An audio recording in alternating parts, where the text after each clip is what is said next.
So in the last slide, we were talking about how the federal government spent $4 trillion in nominal value back in 2014. Well, where do they get all of their money? How do they get that money to actually spend? Well, mainly it's going to come from taxes. So now we're going to dive into federal receipts. The federal receipts is how much money is the government receiving. Federal receipts is the revenue to the government, and it's actually from taxpayer dollars. So the receipts that the government is going to receive might as well call it just taxes. It's the taxes that the government receives. So let's talk about taxes and how taxes have grown over time. And let's start off with 1913. Prior to 1913, no federal income tax existed. So there was no federal income tax. So how did the government get their money prior to 1913? Well, there was taxes on liquor and tobacco. There were tariffs on imported goods. And these taxes on liquor and tobacco, the tariffs on these imported goods actually went to offset governmental expenditures. We also know that back in 1913, the federal government wasn't spending as much money in real value as they are spending today. Let's compare the values that we learned on the last slide of 1950 back to 2014, where if we compared it on real values, 1950 they were spending $4.2 billion. And then by 2014, they're spending $2.8 trillion in real value. That's adjusted for inflation, ladies and gentlemen. So we are comparing apples to apples there. So we didn't need, the federal government wasn't spending as much back in 1913 as they are today in real values. So they didn't need as many taxes. So taxes on just a few items like liquor and tobacco and then imported goods was enough to offset that. Government, and on top of that, governmental spending was less than 10% of GDP back prior to 1913. So we weren't spending it as much in taxes. But over time, the growth in government receipts approximately equals the growth in government spending until the 1970s. So what that means is that in 1913, the amount that the revenue that they were receiving, the taxes that they received, was able to offset the governmental expenditures. And that was the case up until about the mid-1970s, that the government receipts were able to equal the taxes that they received, equaled the government spending.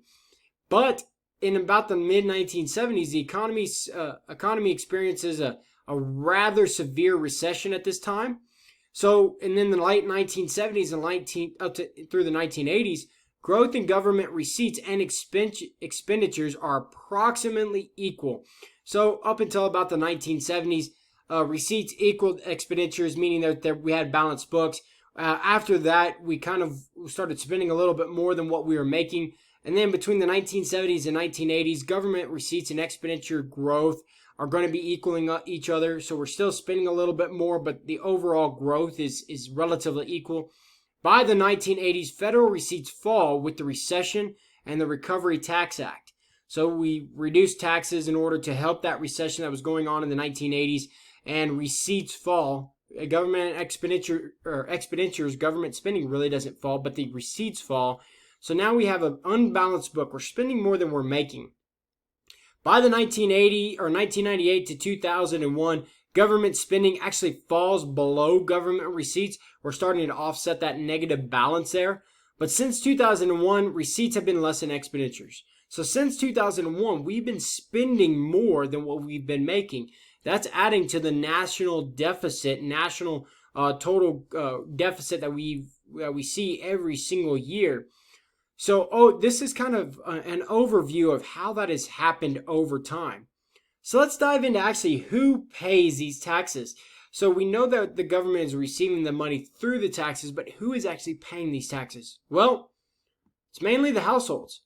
So 47.41% of the receipts, or the total receipts of federal receipts, is coming from individual income tax payments. 32.78% is coming from Social Security contributions. 10.58% is coming from corporate taxes. 9.23% is coming from indirect business taxes. So these indirect business taxes are taxes that businesses treat as expense, it's coming from those indirect business taxes, those that businesses will treat just as an expense. And an indirect business tax might be something like a licensing fee, business property taxes, federal exercise taxes, custom duty, sales tax. All these are taxes, but most times the businesses are just going to kind of consider them as a regular expense rather than as a separate tax. So that's essentially the breakdown of who actually pays these taxes. As you can see, the majority of those income tax, or the majority of the taxes, the receipts, federal receipts, is actually coming from these income taxes that's paid by the individual households.